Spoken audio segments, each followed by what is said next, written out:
अगर रामगढ़ जिला में उसका पुतला दहन करने का जो भी आएगा उसको पटक पटक के मारेंगे, उसको पटक पटक के मारेंगे, उखाड़ उखाड़ के पटक पटक के मारेंगे, उखाड़ के फेंकेंगे, मार के हम लोग वहीं सुता देंगे। हाथों में डंडा और हॉकी स्टिक लिए इस शख्स की पहले भाषा समझिए कि आखिर ये क्या कह रहा है और किसे धमकी दे रहा है।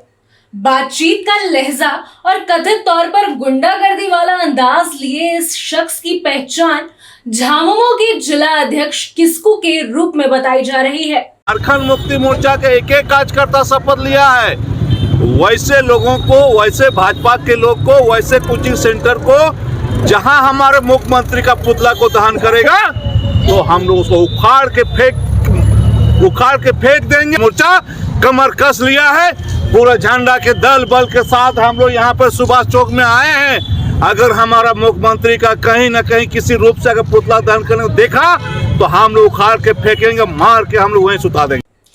दरअसल मामला छात्रों के विरोध प्रदर्शन से जुड़ा है। छात्र और कुछ राजनीतिक दल मुख्यमंत्री का पुतला फूंकने की तैयारी में थे। इसकी वजह जेपीएससी और जेएसएससी परीक्षाओं में कथित गड़बड़ियों और भर्ती प्रक्रिया को लेकर छात्रों की नाराजगी बताई जा रही है। इसी दौरान सामने आए इस वीडियो में शख्स कथित तौर पर अपशब्दों का इस्तेमाल करते हुए प्रदर्शनकारियों को धमकी देता नजर आ रहा है। हालांकि वायरल वीडियो की स्वतंत्र पुष्टि अभी नहीं हुई है, लेकिन वीडियो सामने आने के बाद इसे लेकर सोशल मीडिया पर तरह तरह की प्रतिक्रियाएं सामने आ रही है। विपक्ष ने भी इसे मुद्दा बनाते हुए सरकार और सत्तारूढ़ दल पर निशाना साधा है। बीजेपी नेता बाबूलाल मरांडी ने भी आरोप लगाया है कि छात्रों के आंदोलन को दबाने के लिए अब झामुमो अपने कार्यकर्ताओं को सामने कर छात्रों को डराने धमकाने साथ ही उनकी आवाज दबाने की कोशिश कर रही है। आप एक रामगढ़ के वहाँ के जेएमएम के नेता हैं,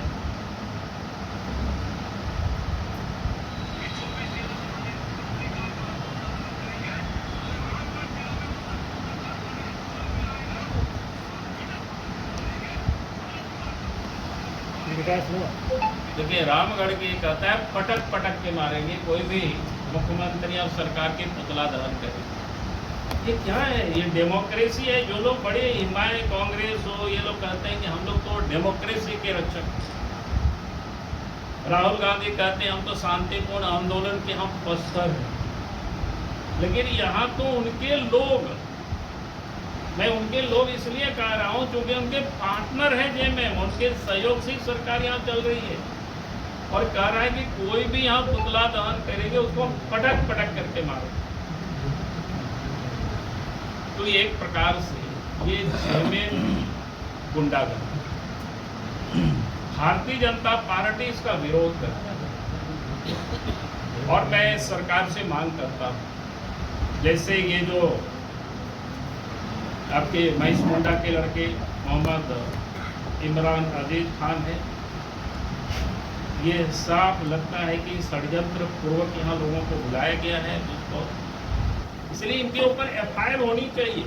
दरअसल जेपीएससी और जेएसएससी सीजीएल की भर्ती प्रक्रियाओं को लेकर झारखंड में छात्रों का आंदोलन पहले से ही जोर पकड़ता रहा है। भर्ती परीक्षाओं में कथित अनियमितताओं और भ्रष्टाचार के आरोपों को लेकर छात्रों ने लगातार सरकार के खिलाफ प्रदर्शन किए हैं।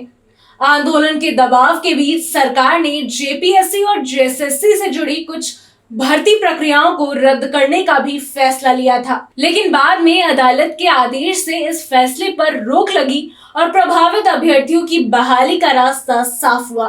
अदालत के इस आदेश के बाद छात्रों में एक बार फिर नाराजगी देखने को मिली है और वे सड़कों पर उतरकर विरोध प्रदर्शन करने लगे हैं। और छात्र आंदोलन के दबाव से झारखंड की सरकार 17 अगस्त को ऐतिहासिक फैसला लेते हुए 45 विवादित परीक्षाओं पर कार्रवाई किया, एक्शन लिया। 22 परीक्षाएं रद्द हुई, 17 परीक्षाओं पर जांच बैठी, 6 परीक्षा स्थगित हुआ।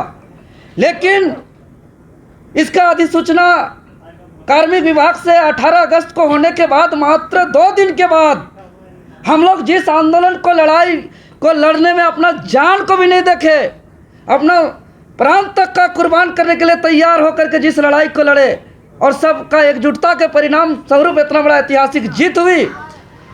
लेकिन माननीय न्यायालय में मामला जाने के बाद 11वीं से 13वीं जेपीएससी, एफएसओ, सीडीपीओ और जेएसएससी सीजीएल स्टे हो गया और सरकार सीआईडी के जिस जांच के रिपोर्ट का दावा करते हुए रद्द किया था, जिसमें कई मंत्रियों का बयान आया है और कि बहुत सारी गड़बड़ी पाई गई है, लेकिन जब माननीय हाईकोर्ट के समक्ष माननीय न्यायालय जब सरकार को पक्ष रखने का मौका दिया, तब सरकार मजबूती से अपना सीआईडी जांच का रिपोर्ट क्यों नहीं रखा? इससे पूरे झारखंड के छात्र और आम जनमानस इससे आहत है।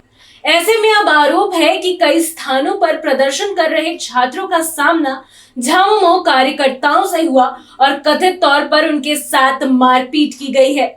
ऐसे में सवाल सिर्फ भर्ती प्रक्रिया का नहीं, बल्कि लोकतांत्रिक तरीके से विरोध करने के अधिकार का भी है।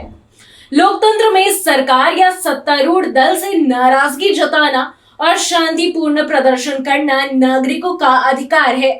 ऐसे में यदि किसी राजनीतिक दल के कार्यकर्ता छात्रों को धमकी देते या उनके साथ हिंसा करते नजर आते हैं, तो इससे सरकार और संगठन की छवि पर गंभीर सवाल खड़े हो सकते हैं। हालांकि फिलहाल वायरल वीडियो और छात्रों के आंदोलन को लेकर सियासत तेज है। एक तरफ छात्र भर्ती परीक्षाओं में पारदर्शिता और न्याय की मांग कर रहे हैं, तो वहीं दूसरी तरफ विपक्ष सरकार पर छात्रों की आवाज दबाने का आरोप लगा रही है। अब देखना होगा कि इस वायरल वीडियो पर झामुमो की ओर से क्या प्रतिक्रिया आती है और प्रशासन इस पूरे मामले में क्या कार्रवाई करता है।